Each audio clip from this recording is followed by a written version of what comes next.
Assalamualaikum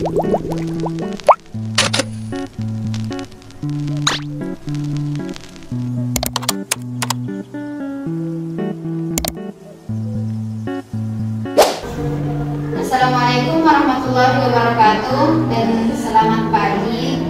Waalaikumsalam warahmatullahi wabarakatuh. Baik, sebelum kita memulai pembelajaran, kepada ketua kelasnya pimpin doanya dulu. Baik, sebelum kita belajar, marilah kita berdoa menurut percayaan kita masing-masing. Doa dimulai. Doa selesai. Hari ini kita akan membahas tentang fluida statis. Sebelum itu, tujuan pembelajaran kita hari ini adalah menerapkan prinsip-prinsip dari hukum fluida statis sekaligus mengenali apa itu fluida statis dalam kehidupan sehari-hari. Nah, misalnya ketika kita sedang berenang di kolam, sebenarnya kita saat itu mengalami tekanan fluida statis. Nah, fluida statis merupakan suatu cabang ilmu sains yang mempelajari tentang karakteristik tekanan fluida yang dialami oleh suatu objek ketika berada di kedalaman tertentu. Nah, fluida statis ini ada beberapa pembahasan. Yang pertama ada tekanan hidrostatik, kedua ada hukum Pascal, dan yang ketiga ada hukum Archimedes. Nah, kita akan fokus pada materi tekanan hidrostatik.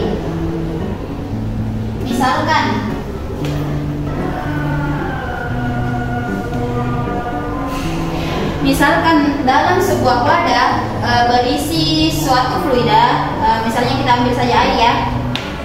Kemudian dalam wadah tersebut dimasukkan sebuah bola. Kemudian kita mencoba mendorong bola tersebut ke bawah. Semakin bola itu didorong ke bawah, maka tekanan yang kita butuhkan untuk mendorong bola tersebut akan semakin besar. Tekanan hidrostatis ini secara matematis dituliskan sebagai Rho dikali G dan dikali H. Rho ini merupakan massa jenis air atau massa jenis fluida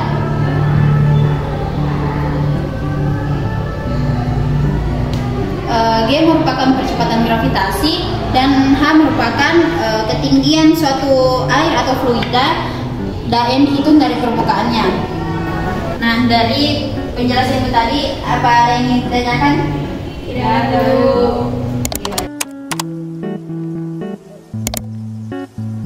Hari ini kita akan mempelajari tentang konsep tekanan hidrostatik dalam fluida statis. Nah, apa ada dari kalian yang tahu apa itu tekanan hidrostatis? Tekanan di dalam air, Bu. Nah, betul. Tekanan hidrostatis adalah tekanan yang dialami oleh fluida diam akibat pengaruh gravitasi. Nah, tekanan ini bergantung pada kedalaman fluida. Kita akan memahami lebih dalam dengan beberapa pertanyaan. Siap? Siap, Bu. Nah, pertanyaan pertama, mengapa tekanan hidrostatis bertambah seiring bertambahnya kedalaman? Bu, Silakan. karena semakin dalam kita berada di dalam air, maka semakin banyak air di atas kita yang menekan ke bawah. Nah, betul sekali. Semakin dalam kita berada di dalam air, maka tekanan yang kita dapat akan semakin besar.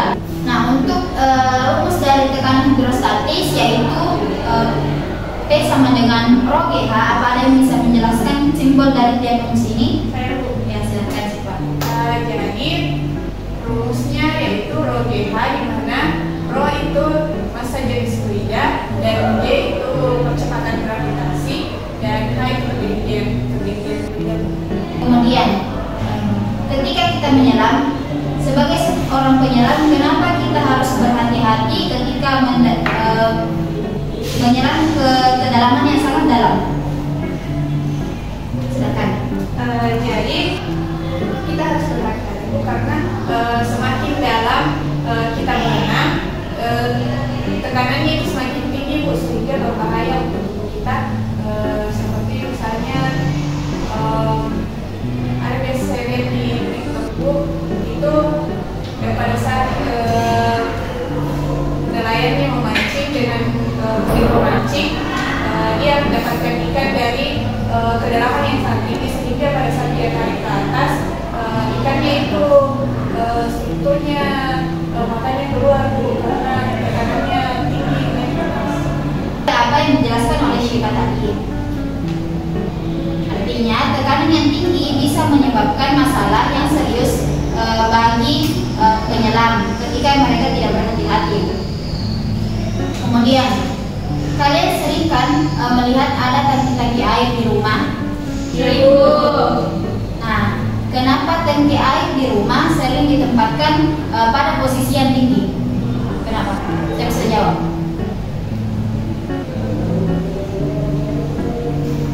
Saya Bu, Ya, silakan.